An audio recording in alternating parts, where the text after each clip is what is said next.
qui sanctionne un peu les enseignements et votre parcours dans le DEA droit public fondamental.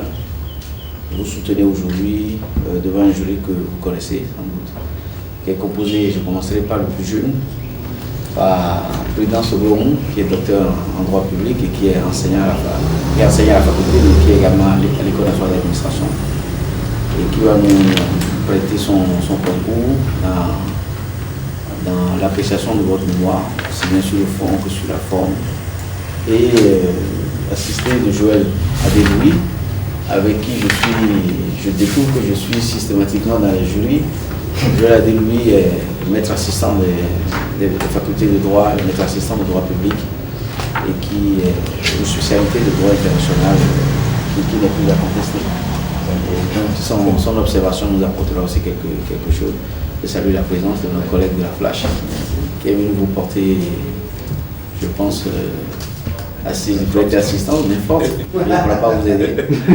Donc, conformément aux usages universitaires, M. Kojo, vous aurez 15 minutes pour nous présenter les fruits de votre recherche. Et puis, après quoi, le jury vous relancera, on ne fera pas de ces observations, on vous relancera sur les questions, on ne fera pas de nos observations dans l'ensemble. Donc, vous avez la parole pour 15 minutes strictement. Excellence, Monsieur le Président du jury, honorables Messieurs les membres du jury, qu'il nous soit permis de rappeler à votre bon souvenir les paroles de la chanson de l'une des chanteuses françaises, Mireille Mathieu. Que la paix soit sur le monde pour les 100 000 ans qui viennent. Nous constatons que ce vœu, formé également par des milliers d'autres artistes de toutes les cultures à travers le monde, est encore loin de se réaliser. En effet, pour vivre en paix et se protéger contre les différentes agressions, nos ancêtres ont décidé de vivre en communauté. Les communautés se sont progressivement regroupées en États dotés de souveraineté. Les États, à leur tour, se sont réunis au sein d'une communauté internationale, les Nations Unies. Et lorsque les États ont compris qu'il était devenu infructueux de s'affronter entre eux, les conflits se sont repliés au sein même de ces communautés et au sein même de ces États. Ces affrontements internes n'épargnent aucun continent, déciment les populations civiles et sont particulièrement florissants en Afrique. Il fallait alors que la communauté internationale qui, jusque-là, était chargée du maintien de la seule paix internationale, trouve le moyen de contourner la souveraineté dont elle-même était garante pour assurer la protection des peuples vivant au sein des États.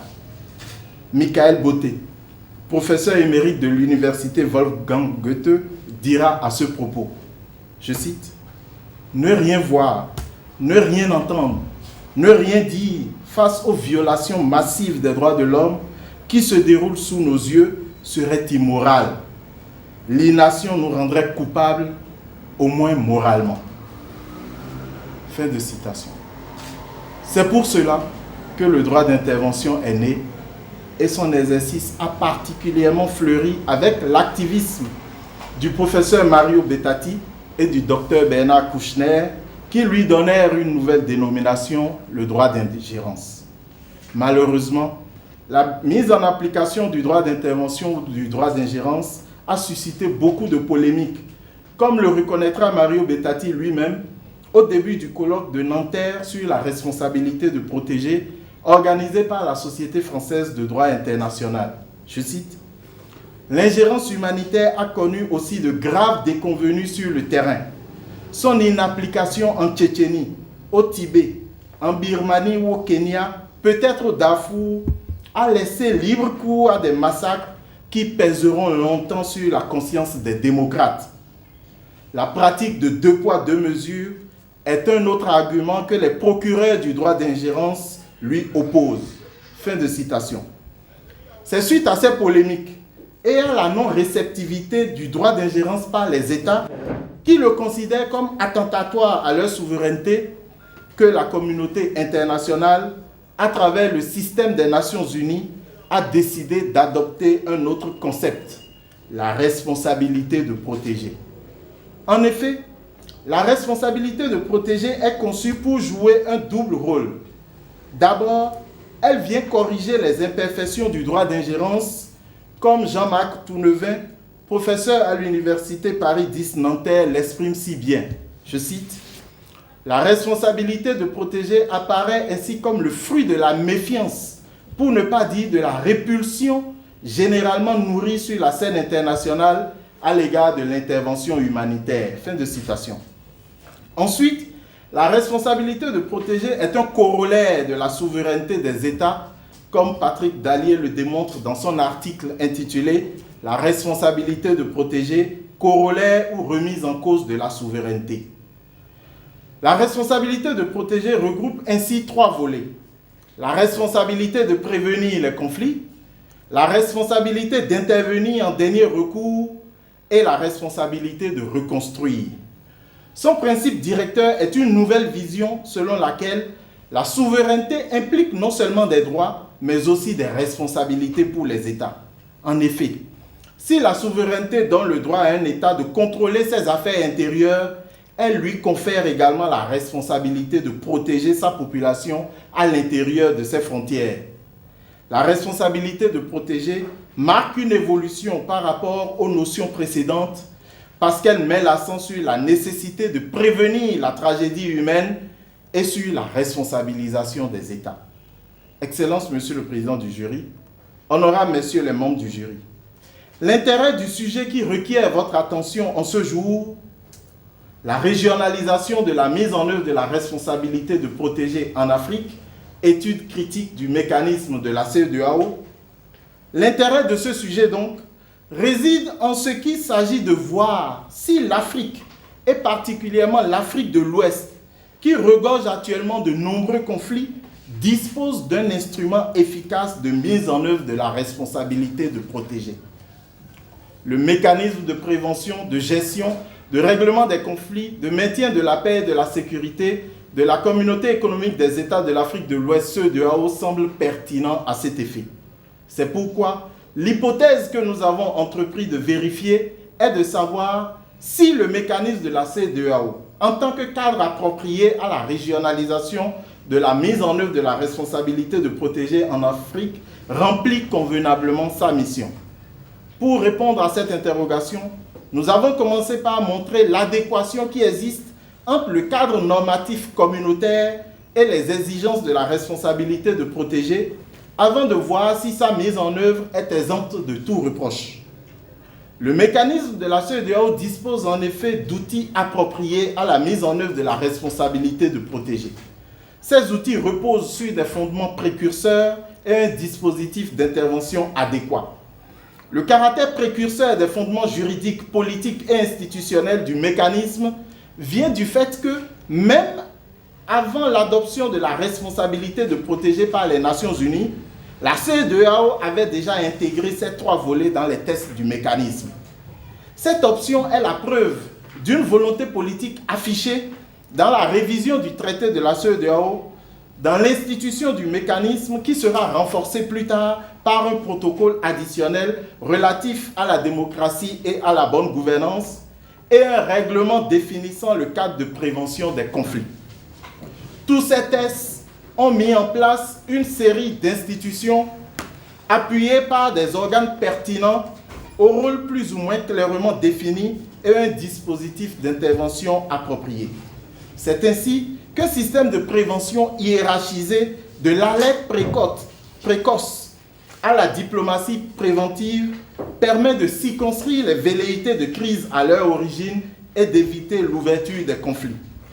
Mais si malgré tout, le conflit venait à éclater, le mécanisme a prévu des structures fonctionnelles de rétablissement et de maintien de la paix qui prennent le relais.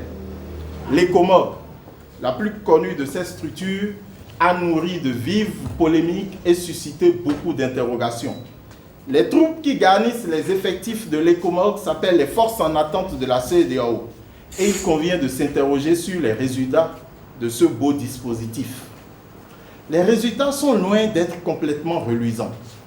Ils comprennent des actions qui se sont révélées comme étant définitivement positives, malgré la survivance de certaines interrogations.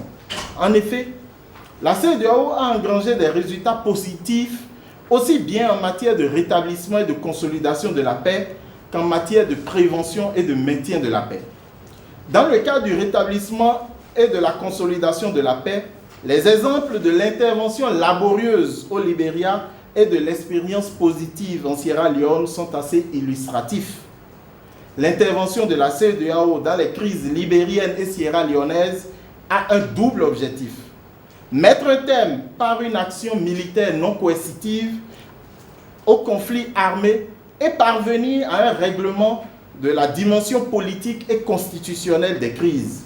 Et l'on peut dire qu'au bout du rouleau, ces deux objectifs ont été atteints, non sans difficulté et moult contestations.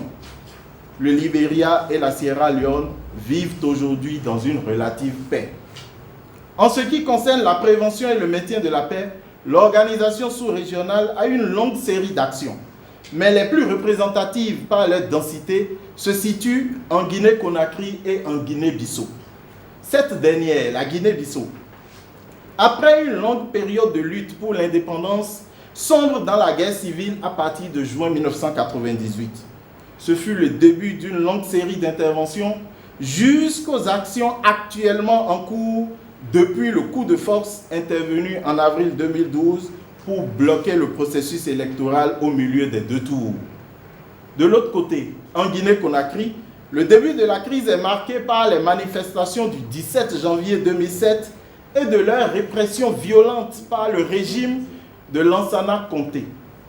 Un long balai diplomatique s'instaure alors jusqu'aux événements du 28 septembre 2009, orchestrés par le capitaine Dadis Camara, qui ont fait craindre le pire à toute la communauté internationale.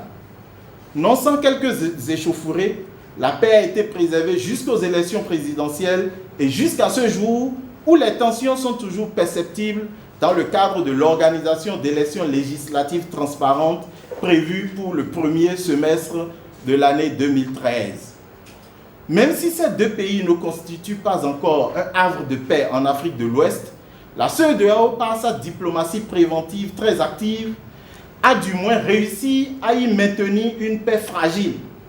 Malgré ces bons résultats, des obstacles majeurs continuent de ternir l'éclat des actions de l'organisation, tant sur le plan interne que sur le plan externe.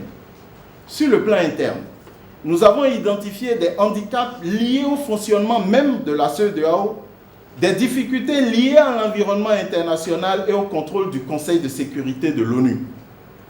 D'un point de vue externe, de nouveaux facteurs émergent et déstabilisent la quiétude de la zone et partant les actions de l'organisation sous-régionale.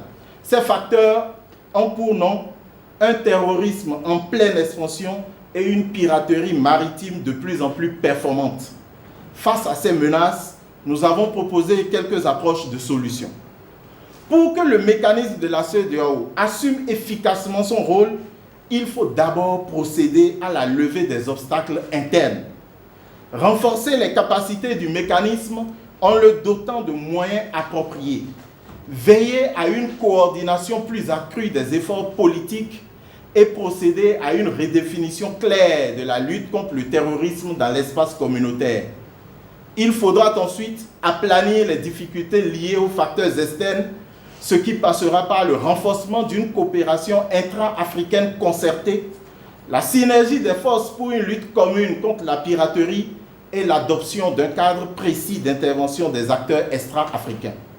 Excellences, Monsieur le Président du jury, honorables Messieurs les membres du jury, nous pensons que c'est à ce prix que le mécanisme de la CEDEAO jouera pleinement son rôle dans la régionalisation de la mise en œuvre de la responsabilité de protéger, même si, il faut le reconnaître, la notion est encore loin de faire l'unanimité, tant au niveau de la politique que de la doctrine.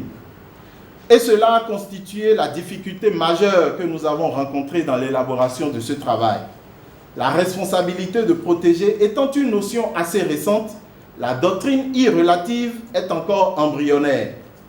Certaines personnes avisées en droit international que nous avons approchées donnent l'impression de n'en savoir pas beaucoup. En dehors du colloque de Nanterre organisé par la Société française de droit international, qui donne le point de vue des enseignants sur le sujet, Le clair de la documentation vient du système des Nations Unies et d'organisations diverses. Cependant, Excellence Monsieur le Président du jury, honorables Messieurs les membres du jury, cette difficulté ne saurait nullement justifier les insuffisances que vous avez relevées dans le présent travail de recherche. Nous vous assurons d'ores et déjà que toutes vos remarques et suggestions seront prises en compte pour son amélioration. Excellence Monsieur le Président du jury, honorables Messieurs les membres du jury, permettez-nous de profiter de l'occasion qu'il vous a plu de nous offrir, de vous exprimer toute notre gratitude pour l'intérêt que vous avez porté à ce travail et pour le temps que vous y avez consacré. Nous ne saurions finir sans dire simplement merci à notre directeur de recherche, le professeur Frédéric Joël Aïvon. Nous vous remercions pour votre aimable attention. Merci, Monsieur le Président. Monsieur Kodjo Jacques, j'ai lu avec attention votre travail. C'est vrai qu'il y a, comme vous l'avez dit, le thème responsabilité de protéger, c'est un thème relativement récent qui est paru en 2005, vous l'avez dit dans votre travail. Et j'ai vu aussi toute la difficulté que vous avez eu à toute la difficulté que vous avez eu à le relier au mécanisme de la sécurité.